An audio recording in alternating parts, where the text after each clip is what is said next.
Our goal is not just to grow table tennis here in Ohio, but nationwide. That's the reason for this campaign. And today we've got some exciting content. I'm gonna give you 8 ways how you can grow your table tennis club. Come check it out. Does it make money? Well, it's not a bad question, but it's a really, really bad first question.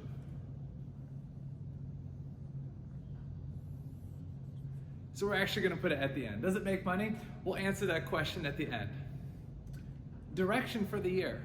You've heard it said that if you don't know where you're going, any road will get you there. And the same thing applies for your table tennis club.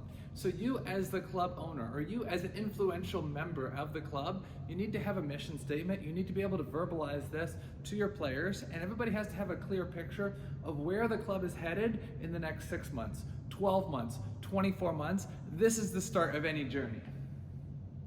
Define the main customer. So one of my marketing advisors and social media gurus, Andrew Hall, he made me, before we started the academy, he made me actually define who your main customer is. And I said, well, you know what? I really want to cater to everybody. And he's like, that's fine. It doesn't matter if you want to cater to everybody. Have a defined customer, have your ideal customer, and then from there you can kind of branch off. So for you too, you need to define what your main customer is. Is it a family? Is it a single person? Is it an elite athlete? Is it senior citizen? Who's your main customer and who are you going to be marketing to? Next thing is word of mouth. Why is it that word of mouth actually grows your club better than paid advertisement? Because they have a connection. Let's just say, for example, Billy invites his neighbor to come play table tennis at your club. All right? Friend has a good time, it's good, but at least he knows one person that's there, right? So at least he knows Billy, and he can at least talk to Billy and play with Billy. So he has a connection because he knows at least one person there, and he had a good time with one of his friends. Now, let's say next week, Billy is out mowing his lawn, and the neighbor is out mowing his lawn, and Billy sees him and says, hey, do you want to come back with me next week to the Paddle Palace Ohio League on Thursday night? Sure. So not only does he have a connection there at the club, but he also has a connection throughout the week. When he sees him again, he can invite him back. So word of mouth is definitely your best way to grow it. So how do you grow word of mouth? Well, you need to be able to verbalize or explain to the players at your club that, hey, look, we're trying to make progress, we're trying to grow. If you guys could at least invite 2 or 3 friends each, we would have a higher retention rate than if we just paid for more billboards on the highway. Next thing is budget. Put together a realistic budget.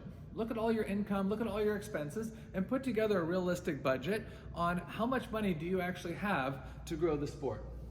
Next thing is commitment. That's one of the hardest things for table tennis clubs nationwide, is they'll have 500 new people walk through the door, but how many of those people actually stay? 50? That's a 10% retention rate. 25? That's a 5% retention rate. So the idea is not just to be able to grow with getting new people through the door, but getting them plugged in, getting them connected.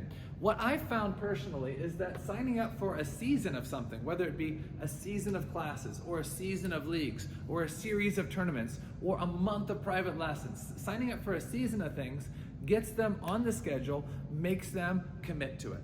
For us at the Samson Dubina Table Tennis Academy, I'm not that into making money, so we've lowered it a lot. So it's $97 for a 13-week season of league or a 12-week season of classes. So $97 gets you in for a whole season. Why are we doing it like that? Because I'm trying to get committed customers, and that really should be your goal too. Not to just get walk-ins, but to get committed customers that are willing to come for an entire season. Commitment is a big thing. Now, the next thing is recreational players. So regardless if you like it or not, recreational players is where everybody starts. Everybody starts as a beginner, right? So what you have to be able to do really, really well if you're gonna grow the sport is you have to be able to cater to recreational players. Do you have enough tables to accommodate new people that come through the door? Do you have coaches that are available to help them out? Do you have a friendly guy at the front desk that's greeting them and is able to explain what you have going on? For me, I started off as a recreational player when I was 12 years old. I walked into a table tennis club for the first time. I'm hitting around, if I would have had a bad experience, I would have never gone back. But because my experience was good, I kept going back again and again and again every week. Last thing is there's no lone rangers. You need help, you need volunteers.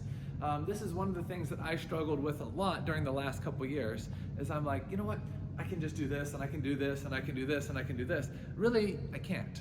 So, and the same thing for you. No matter how small or how big your club is, you really need help. Blake, he's back in the office, and he does about 100 hours of office work for me every single month. Tim, who's working the front desk, he's telling people about the programs, he's selling equipment, he's getting people signed up for tournaments. He works around 140 to 160 hours each month. So we have a lot of workers, a lot of volunteers that help pull it together, and this is one of the most important things so that you don't get burned out, is that you have volunteers and you realize that you're not a lone ranger. All right, going back to the first question, does it make money? Like I said, it's not a bad question, but it's a bad first question. The first question should not be, how can I rake in money? The first question should be, how can I grow the sport? Okay? So after you've established all these things and you want to be able to make money, then you have to realistically set the prices suitable that you can make money.